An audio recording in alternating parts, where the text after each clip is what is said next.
자, 여러분들과 함께 마태복음 15장을 살펴보겠습니다. 마태복음 15장에는 이 네 가지 에피소드가 나오고 있습니다.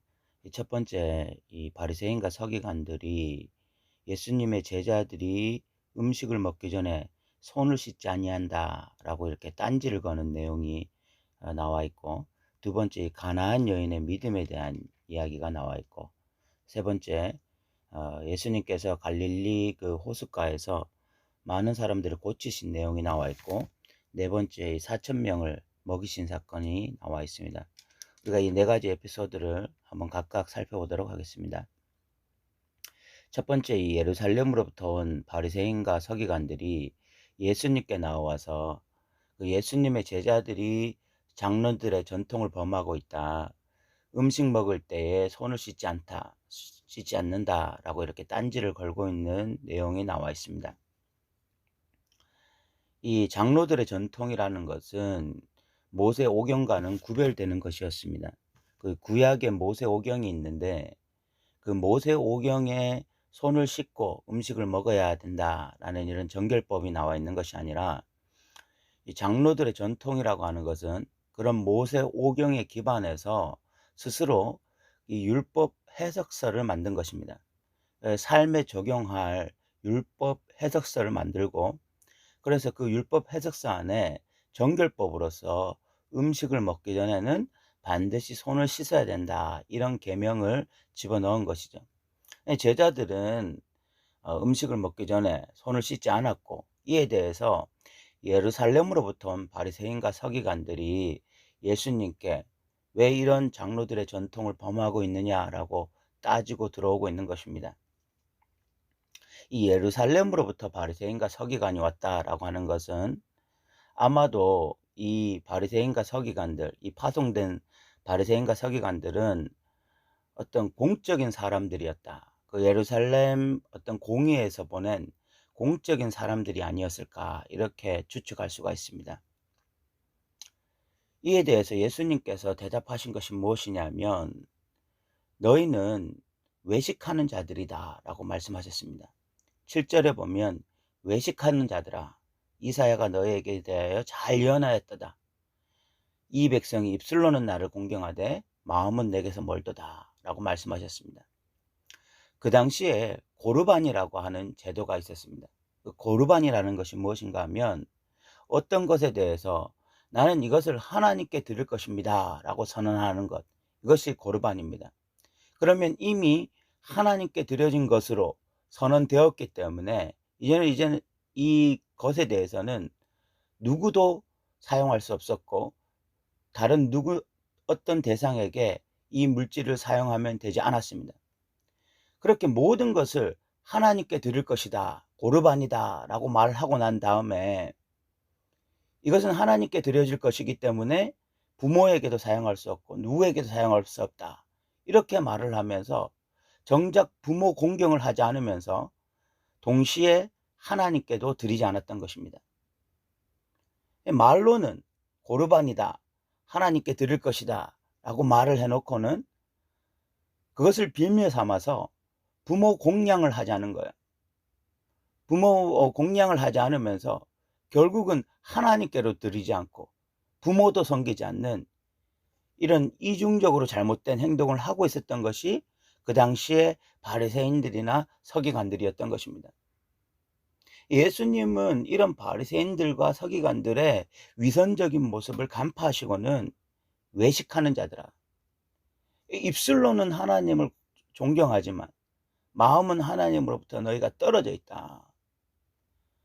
표면적으로 겉으로 드러나는 것들, 뭐 손을 씻고 음식을 먹고 뭐 이런 것들은 철저하게 지키는 것처럼 보이지만, 그런 종교적으로 겉으로 드러나는 것들은 철저하게 지키는 것처럼 보이지만, 실질적으로 마음은 이미 하나님으로부터 멀리 떨어져 있고, 그런 계명들을 이용해서 자기의 배를 채우고 자기의 인간적인 욕구를 채우는 데 사용하고 있는 종교 위선자들이 되었다라고 강력하게 비판하고 계신 것입니다. 그러면서 입으로 들어가는 것이 사람을 더럽게 하는 것이 아니라 입에서 나오는 것이 사람을 더럽게 한다라고 선언하셨습니다. 이런 예수님의 선언은 그 당시 사람들의 패러다임을 완전히 바꾸는 그런 파격적인 말씀이 아닐 수가 없었습니다. 그 당시에 사람들에게 있어서는 겉으로 보이는 것, 표면적으로 행동하고 있는 것이 너무나 중요한 종교적 규례였는데, 예수님께서는 겉으로 드러나는 것이 중요한 것이 아니라 그들 내면에서부터 나오는 것이 중요하다고 말씀하신 것이죠. 이것은 그 당시 패러다임을 완전히 바꾸는 파격적인 말씀이 아닐 수가 없었습니다. 그리고 예수님께서는 이런 지금 유대교, 외식적이고 종교적인 이런 유대교는 이제 그 생명이 다했다라고 선언하셨습니다. 그래서 13절과 14절에 보면 예수께서 대답하여 이르시되 심은 것마다 내 하나님 아버지께서 심지 않은 것은 뽑힐 것이다. 이 유대교라고 하는 것이 이제는 하나님이 심은 종교가 아니다. 하나님이 심은 종교가 아니기 때문에 언젠가는 유대교는 뽑혀질 것이다 라고 말씀하시고, 또 14절에 보면 그들은 맹인이 되어 맹인을 인도하는 자다. 영적 소경들이다. 그래서 자신들도 앞을 보면서 다른 앞못 보는 사람들을 인도하는 그런 죽은 종교가 되었다라고 유대교에 대해서 이미 생명이 끝났다라고 선언했습니다. 베드로는 이런 예수님의 말씀을 듣고는 이 비유를 우리에게 설명하여 주십시오라고 말을 하게 됩니다. 이에 대해서 예수님이 아직까지도 깨달음이 없느냐 이렇게 말씀하세요. 이 정도 이야기는 제자들이 이제 깨달을 그런 수준이 되어야 하는데 아직까지도 완전히 깨닫지 못하는 것을 보고 예수님이 안타까워하신 것입니다. 그러면서 입으로 들어가는 모든 것은 배로 들어가서 뒤로 나오기 때문에 사람을 더럽게 하지 못한다. 실질적으로 사람 마음속에 있는 것, 악한 생각, 살인, 간음, 음란, 도적질, 거짓 증언, 비방, 이런 것들이 사람을 더럽게 한다. 지금 유대교는 마음속에 가득한 것들이 바로 뭐 악한 생각과 살인과 간음과 음란과 도둑질과 이런 것들이다. 이런 문제는 실질적으로 해결하지 못하면서 이런 것들은 마음속에 가득해서 실질적으로 입으로 말을 할 때는 이런 것들이 곳곳에서 드러나고 있는데, 이런 문제는 해결하지 못하면서 뭐 손을 씻고 음식을 먹었느냐 안 먹었느냐, 이런 문제에서는 지나치게 예민하게 반응하고 있는 죽은 종교가 되었다라고 말씀하고 계신 것입니다. 이런 유대인들의 모습, 이런 바리새인과 서기관들의 모습을 보면서 오늘날 기독교는 어떨까 하는 생각을 하게 되어집니다. 이런 질문을 던지게 되어져요. 오늘날 기독교는 마음속에 일어나고 있는, 마음 중심에 있는 그것이 정말 중요한 것일까?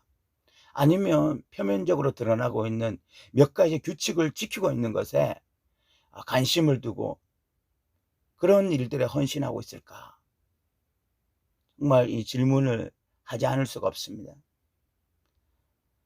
지금 이 동영상을 듣고 있는 사랑하는 성도 여러분, 우리는 표면적으로 무엇을 몇 가지를 지키는데 관심을 두고 그런 일에 헌신하는 자들이 아니라 우리 마음속에 있는 것이 무엇인지, 그래서 우리의 입으로 나오고 있는 것이 무엇인지에 관심을 두고, 우리 마음이 입술로는 하나님을 공경하되 마음은 하나님으로부터 먼 자들이 아니라 마음으로 또 하나님을 섬길 수 있는, 그래서 입으로 나오는 것들이 신앙적인 고백이 되기를 진심으로 소망합니다.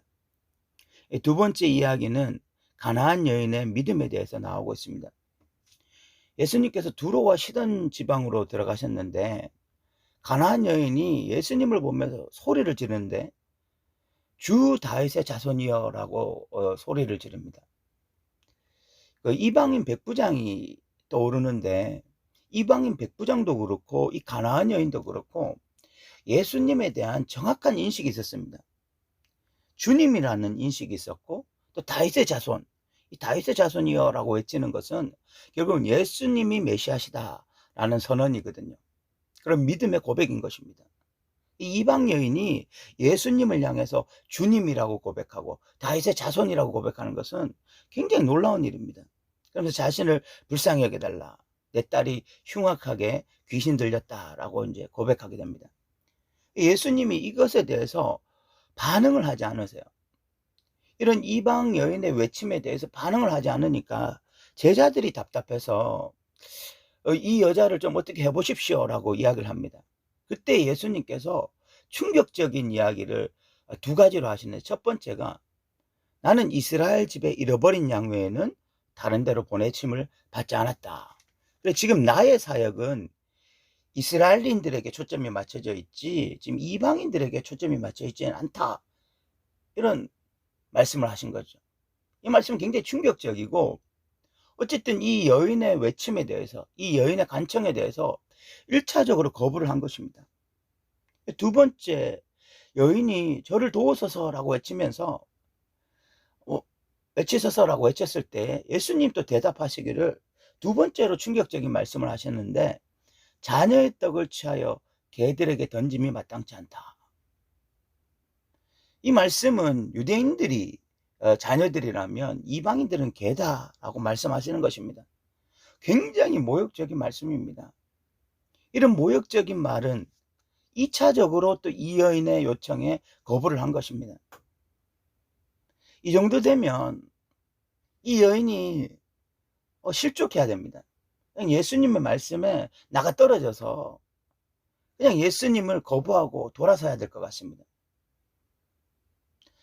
그런데 여자는요, 이 예수님의 말씀에 27절에 보면 주여 올소이다마는 개들도 제 주인의 상에서 떨어지는 부스러기를 먹나이다 라고 고백합니다. 아마 예수님이 이스라엘 집에 잃어버린 양 외에는 보내심을 받지 않았다, 또는 자녀들의 것들을 개들에게 던짐이 마땅치 않다라고 말씀하신 것은 굉장히 의도적이었던 것으로 보입니다. 이 여인의 마음을 확인하고자 하는 굉장히 의도적인 말씀이었던 것으로 보여요. 여인이 주 다윗의 자손이여 라고 외쳤습니다. 이 여인의 고백, 이 입술의 고백이 진짜인지 아닌지를 확인하기 위한 예수님의 시험이었던 것이죠. 그때 여인은 주 다윗의 자손이여 라는 자신의 입술의 고백을 행동으로 증명해냅니다. 그 행동이 무엇입니까? 개들도 제 주인의 상에서 떨어지는 부스러기를 먹나이다 라고 고백하면서 끝까지 주님 앞에서 신앙 고백으로 서 있는 그 행동으로서 증명해내는 것입니다. 이런 여인의 행동, 이런 여인의 태도를 보시고 예수님이 무엇이라고 말씀하시는가 하면, 여자여 내 믿음이 크도다 라고 말씀하십니다. 마태복음에 보면 예수님 무리들을 향하여 믿음이 적은 자들아 라고 많이 말씀하고 계십니다. 그리고 또 제자들을 향해서도 믿음이 적은 자들아 라고 몇 번이나 책망하세요. 유대인 무리들을 향해서 믿음이 적은 자들아 라고 말씀하시고, 또 제자들을 향해서도 믿음이 적은 자들하고 몇 번이나 책망하셨습니다. 그런데 이방인인 이 가나안 여인을 향해서는 내 믿음이 크도다, 처음 있는 일입니다. 이방인 백부장을 향해서 이스라엘 중에 이만한 믿음을 만나보지 못했다라고 평가하셨고, 또 이방인 가나안 여인을 향해서 처음으로 믿음이 큰 자다라고 평가해 주셨습니다. 그리고 내 소원대로 되리라 라고 말씀하셨어요. 마태복음은 특이합니다. 겉으로는 이방인들에 대해서 반이방적인 그런 표현들이 참 많이 있습니다. 나는 이스라엘 집에 잃어버린 양에게는 보내심을 받지 않았다. 자녀의 떡을 취하여 개들에게 던짐이 마땅치 않다. 굉장히 반이방적인 것처럼 보입니다. 그런데 실질적으로 보면 백부장도 그렇고 이 이방인 여인도 그렇고 굉장히 친이방적입니다. 이방인들의 믿음이 큰 믿음이에요. 유대교는 죽은 종교고, 유대인들에 대해서는 굉장히 믿음이 적다라고 책망하시고, 이방인들에 대해서는 굉장히 믿음이 있음을 높게 평가하고 있는 것이 마태복음인 것입니다. 그래서 표면적으로는 반이방인인 것처럼 보이지만, 반이방적처럼 보이지만 실질적으로는 친이방적인 그런 내용이 가득한 것이 마태복음이라고 볼 수가 있습니다. 어쨌든 이 이방인 여인, 가나안 여인은 자기 입술의 고백을 삶의 태도로서 증명해 내었습니다. 주 다윗의 자손이여 라는 이 입술의 고백을 예수님 앞에서 끝까지 겸손하고 낮은 모습으로 예수님의 도우심을 구하는 이 모습을 통해서 자신의 입술의 고백을 실질적으로 증명해 낸 것입니다. 자신의 입술의 고백이 진짜라는 것을 온전히 증명해 낸 것이죠. 예수님은 오늘날도 우리의 믿음을 때때로는 시험하실 것입니다. 우리의 입술의 고백이 진짜인지를 드러내기 위해서 우리에게 몇 가지를 시험하실 것입니다. 이때 우리가 이 가나안 여인처럼 겸손히 예수님 앞에서 예수님, 저는 끝까지 예수님을 의지하고 소망합니다. 부스러기 은혜라도 제게 주십시오 라고 고백할 수 있다면 예수님께서 크게 기뻐하실 것입니다. 29절부터 31절까지는 예수님께서 큰 무리, 다리 저는 사람과 장애인과 맹인과 말 못하는 사람과 기타 여러 사람들, 이런 사람들을 고치신 그런 사건이 나오고 있는데, 아마 이 이야기는 이사야 말씀의 성취, 그런 연약하고 약한 사람들의 어떤 그런 연약함을 짊어지신 그런 메시아이심을 드러내는 그런 사건으로 보여집니다. 32절부터 39절까지는 마지막 네 번째 에피소드로 이 4,000명을 먹이신 사건이 나와 있습니다. 예수님은 이미 오병이어의 기적을 한번 행하셨습니다. 이 오병이어를 통해서 5,000명 이상을 먹이시고, 그리고 이 12바구니를 남기셨던 그런 사건을 이미 기록되어 있는데, 또다시 예수님께서 무리를 불쌍히 여기시면서 그 4,000명 정도를 이 떡 7개와 작은 생선 2마리로 또 먹이신 이 사건이 지금 나타나 있는 것입니다. 왜 이런 유사한 사건이 두 번이나 나타나 있을까? 예수님은 두 번이나 행하셨을까? 대상이 다른 것으로 보입니다. 첫 번째 이 오병이어의 사건은 유대인들이 대상이었던 것으로 보이고, 이 칠병이어의 사건은 아마도 이방인들이 주 대상이 되지 않았을까. 이방 지역이 이 기적을 행하신 주 대상이 되지 않았을까, 이렇게 보여집니다. 그래서 이 예수님 메시아 잔치가 유대인들 뿐만이 아니라 이제는 이방인들까지 모든 사람들이 예수님의 잔치에 참여하여 이 메시아적 잔치에서 풍성함을 누리게 될 것이다, 이런 것들을 드러내고 있는 것으로 보여집니다. 특이한 것은 오병이어를 행할 때도 그렇고 칠병이어를 행할 때도 그렇고 예수님께서 무리를 불쌍히 여기셔서 그들의 배고픔을 채워주셨다는 것입니다. 이런 무리를 불쌍히 여기셔서 육적인 배고픔을 채워주신 것은 곧 예수님께서 육적으로 채워주실 뿐만이 아니라 영적으로도 채워주시고 우리의 삶에 부족한 모든 부분들을 채워주실 바로 메시아의 힘을 드러내며 이미 이 메시아 잔치가 시작되었다라는 것을 선언하시는 사건이라고 볼 수 있는 것입니다. 오늘 우리가 마태복음 15장의 4가지 에피소드를 살펴보았습니다. 첫 번째 에피소드는 이런 유대교의 외식주의는 이제 끝이 났다. 유대교의 생명은 끝이 났다. 입술로는 하나님을 존경하지만 마음은 주님으로부터 떨어져 있는 이런 유대교는 이제 생명이 다했다. 이제는 예수님이 주시는 진짜 새로운 그런 종교가 나타나는, 그것이 바로 하나님 나라.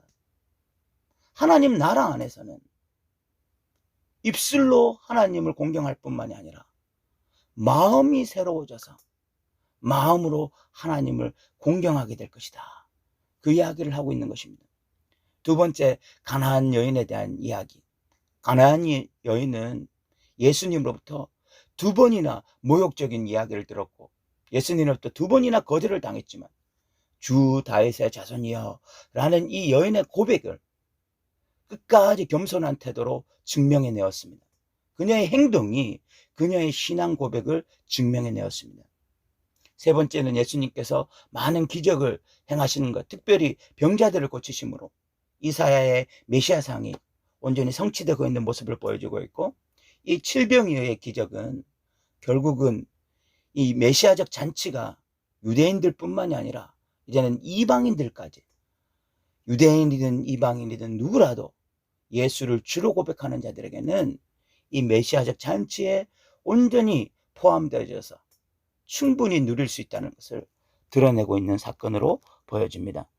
오늘 또 말씀을 함께 나눌 수 있게 하신 하나님께 감사드리고 또 여러분들 들어주셔서 감사합니다.